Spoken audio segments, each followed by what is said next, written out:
everyone! First of all, we would like to introduce ourselves first. I am Yukiko. And I'm Nova.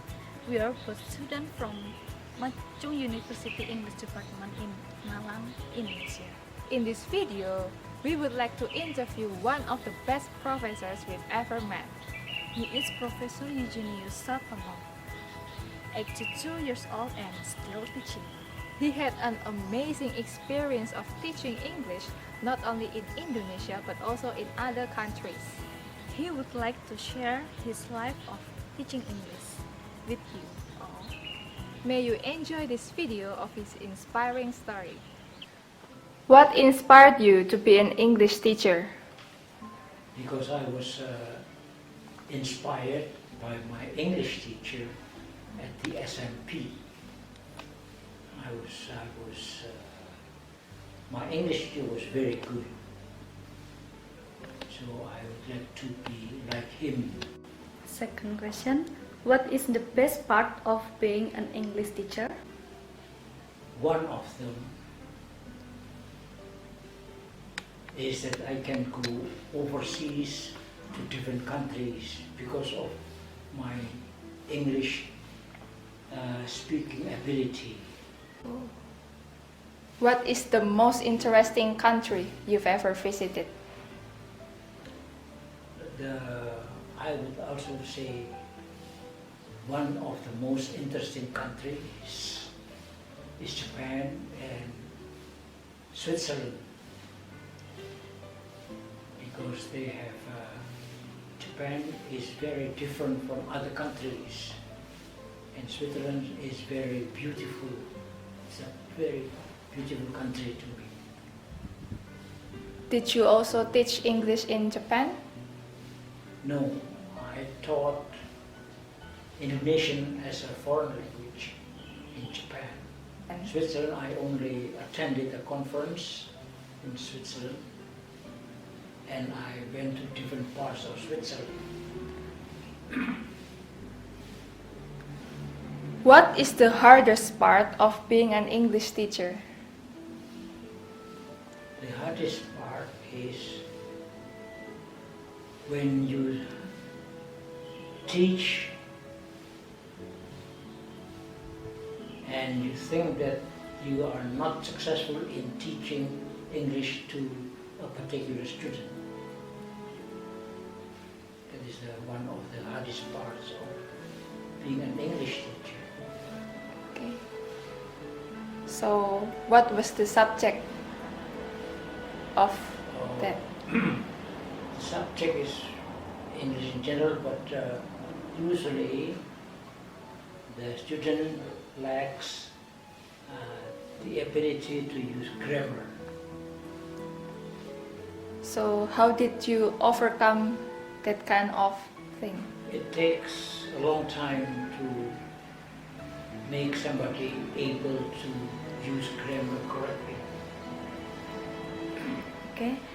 What is the biggest surprise of being an English teacher you have ever had? I don't think I have that surprise, that big surprise, because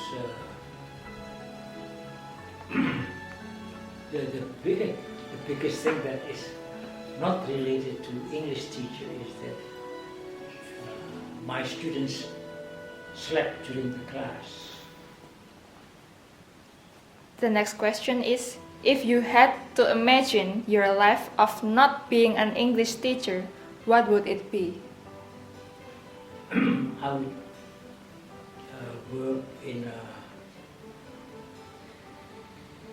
country as a government official in the so-called Foreign Affairs Office.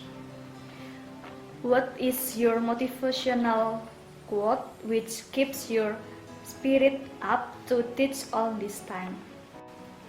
My motivation is that I like English, and because I like the language, I keep on learning the language. That's my motivation. Besides English, what kind of language do you teach? I just teach Indonesian as a foreign language so that I can feel how a native speaker teach his own language. For example, there are many native speakers of English who are English teachers. Now I would like to be like them, how I felt if I taught English and Indonesian as a foreign language to other people who don't know English. Do you have any problem of being an English teacher? Maybe you met students who didn't respect you, or maybe something else? Not really, because in Singapore I can communicate with Singaporeans and students very easily, even if they learn Indonesian, but I can communicate with them very easily. But the most difficult problem is when I was in Japan. It was really difficult to communicate with Japanese using English, because the Japanese find it difficult to speak in English correctly because of the pronunciation. So what kind of method did you use? I used the so-called, when I taught Indonesian, I used the so-called direct method. So I point, for example, to the table and I said, ini meja, ini kemeja, ini rambut, for example. And did they understand it? Yes, they can understand it using the direct method. Even one of the good or the best students came here to study at Universitas Malang, University Malang, to learn Indonesian. So in a way, I was really happy because she could come here and learn Indonesian here at Malang. Okay. Last question. What is your advice for students who learn English nowadays?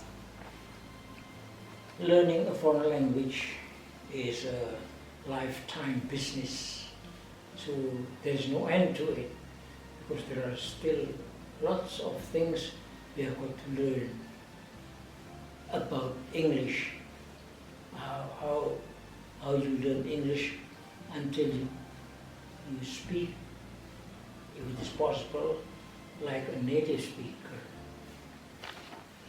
Alright, so this is the end of our video, and we would like to say thank you to Professor Sadtono for taking time out of his busy schedule to be interviewed today.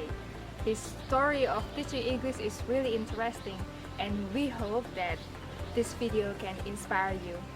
Alright, thank you for watching this video. We hope you like it. Bye!